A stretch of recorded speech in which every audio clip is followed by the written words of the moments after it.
ஓம் சாய்ராம். இன்னைக்கு சாய் சரிதத்துடைய அத்தியாயம் 4னுடைய விளக்கத்தை பார்க்கலாம். 2ஆம் பாகம். சாய்பாபாவுடைய சத்துவ குண ரூபத்தை பற்றி பார்க்கலாமா? சாய்பாபாவால் தான் ஷீர்டி முக்கியத்துவம் பெற்றதுன்றது நமக்கு தெரியும் இல்லையா? நம்ம ஷீர்டியை நினைக்கும் போதே யாரை நினைக்கிறோம்? பாபாவை தான் நினைக்கிறோம். அப்போது அவர் எப்படிப்பட்ட ஒரு பண்பாளர், எப்படிப்பட்டவர் அப்படிங்கிறத நம்ம பார்க்கலாமா? இந்த சம்சார வாழ்க்கையை கடக்கிறதுங்கிறது ரொம்ப பெரிய ஒரு சவால் எல்லாருக்குமே. இங்கே இருக்கிற இந்த உலக வாழ்க்கையில் இருக்கக்கூடிய கஷ்ட நஷ்டங்கள் எல்லாத்தையுமே சமாளித்து மேலே கரையேறதுங்கிறது ரொம்ப கஷ்டமான ஒரு விஷயம் இல்லையா? அதே மாதிரி மனசு சாந்தி அடையிறது, மன நிம்மதியும் சாந்தியும் நமக்கு கிடைக்கிறதுங்கிறது ஒரு பெரிய விஷயம். ஆனால் பாபா அதையே ஒரு ஆபரணமாக அவர் அணிஞ்சிருந்தார். அதாவது பொறுமையும் நிதானமும் அமைதியும் சாந்தியும் தான் அவருடைய அணிகலனே. அணிகலன்னா நம்ம ஆபரணங்கள் போடுவோம் இல்லையா? அதை தான் சொல்கிறாங்க. அவர் ஒரு ரொம்ப அறிவாளி அப்படிங்கிறது சொல்லலாம். விவேகத்தின் பெட்டகம்னு சொல்கிறாங்க. அவ்வளோ ஒரு சாதுரியமான, ஒரு சாமர்த்தியமான, ஒரு நல்ல அறிவுள்ளவர் அப்படிங்கிறது தான் அவரை பற்றின ஒரு குறிப்பு நமக்கு தெரியும் இல்லையா? அவர் வைஷ்ணவ அடியவர்களுடைய தாயகமாக இருந்தார். வைஷ்ணவ அடியர்கள் அவருக்கு ரொம்ப பிடிக்கும். அவர் கர்ணனை மாதிரி ஒரு பெரிய வள்ளல் தன்மையுடைய, வள்ளல் குணமுடைய ஒருத்தர். அவர் ரொம்ப தலை சிறந்த வள்ளலாக விளங்கினார். கர்ணனை தான் நம்ம சொல்லுவோம் இல்லையா? தான தர்மத்துக்கு பெரிய அவரை தான் நம்ம அடையாளமாக சொல்லுவோம். அதே மாதிரி கர்ணனை ஒப்ப ஒரு பெரிய வள்ளலாக பாபாவும் இருந்தார். அவருக்கு இந்த அழியிற பொருட்கள் மேலே ஆசை இல்லை. அழியிற பொருட்கள்னால் நம்ம என்ன சொல்லலாம்? நம்ம இந்த உலக வாழ்க்கையில் இருக்கக்கூடிய சம்பாத்தியங்களை, நம்ம அனுபவிக்கணும்னு நினைக்கிற ஆசைகளை, இதையெல்லாம் தான் சொல்கிறாங்க. இந்த உலக வாழ்க்கையில் நமக்கு என்னெல்லாம் தேவையோ, பணம், காசு, பதவி, அப்புறம் பொருட்கள், இது எல்லாத்தையுமே அவர் வெறுத்தார். அவர் அது மேலே அவருக்கு ஆசையே கிடையாது. அவர் ஃபுல்லாகவே ஆன்ம உணர்விலேயே இருந்தார். ஆன்மீக சிந்தனை மட்டும்தான் அவருக்கு இருந்துச்சு. அவருக்கு இந்த பொருளில், இந்த உலகத்தில் இருக்கக்கூடிய எந்த மகிழ்ச்சியிலையும் அவருக்கு மகிழ்ச்சி இல்லை. அவருக்கு ஆன்மீகம் மட்டும்தான் அவருக்கு மகிழ்ச்சியை கொடுத்தது. அவருடைய அந்தரங்கம், அதாவது அவருடைய அந்த உள் மனசுங்கிறது ஆழ் மனசுங்கிறது ஒரு கண்ணாடி போல் ரொம்ப தூய்மையாக இருந்துச்சு.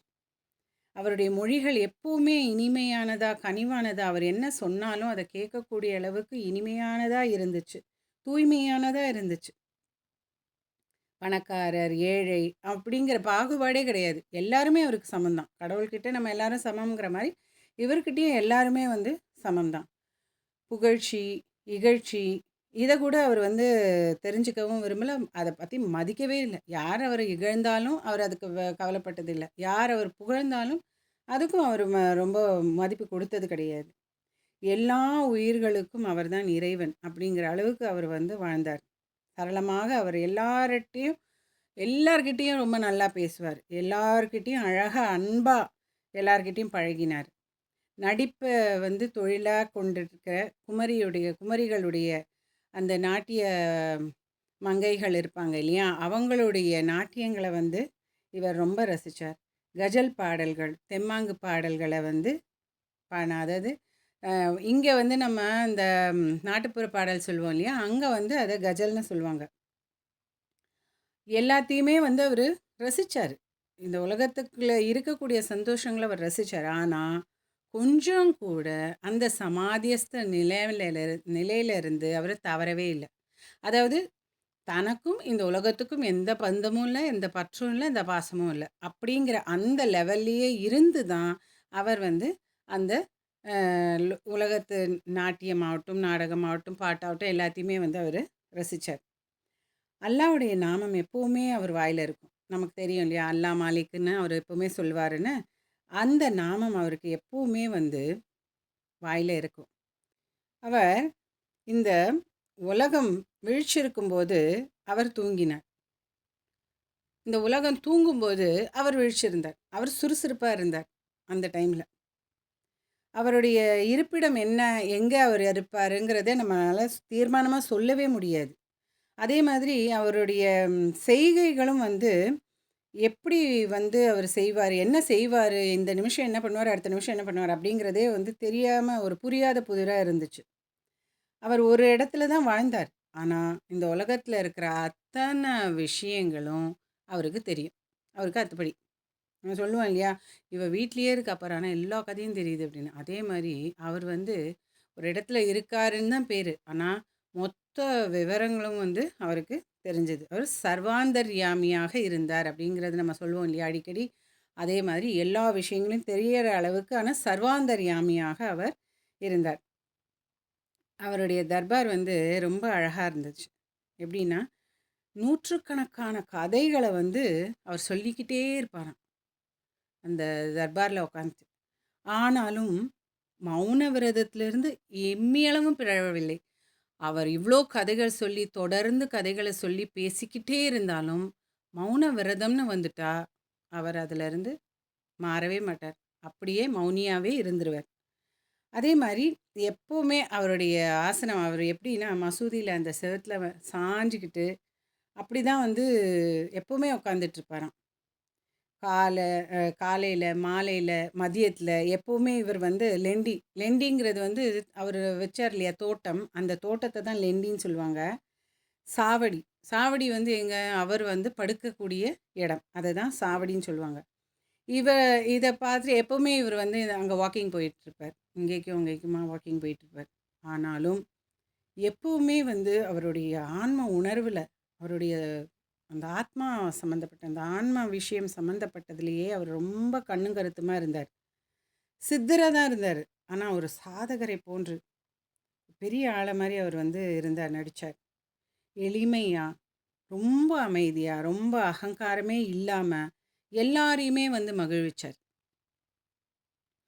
அதே இந்த சாய்பாபா தான் ஷிரடியுடைய மண்ணுக்கும், கல்லுக்கும், புல்லுக்கும் எல்லாத்துக்குமே அதிர்ஷ்டசாலியா இருக்கிறது இந்த பாபாவால தான். ஏன்னு சொல்லுங்க? ஏன்னா, இவர் கால் மிதிப்பட்டு அவங்களுடைய தலையில தானே, கால் மிதிப்படுறது அவங்களுடைய தலையில. எதனுடைய தலையில? இந்த பூமியுடைய அந்த ஷீரடி மண்ணு ஆசிர்வதிக்கப்பட்டது. ஏன்னா, இவருடைய காலடி அந்த மண் மேலேயும், புல் மேலேயும், பூ மேலேயும், பூண்டு மேலேயும் எல்லாத்துலயுமே படர்றதுனால, ஷீரடி வந்து ஆசீர்வதிக்கப்பட்டதாக கருதப்படுது.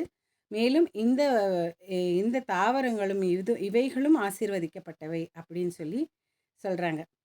ஆலந்திங்கிற இடத்த ஞானேஸ்வர் தான் வந்து உயர்த்தினார். அதே மாரி பைடன் அப்படிங்கிற இடத்த வந்து ஏகநாதர்ங்கிறவர் வந்து உயர்த்தினார். அதே மாரி ஷீரடிய வந்து உயர்த்தினது சாய்பாபா தான்.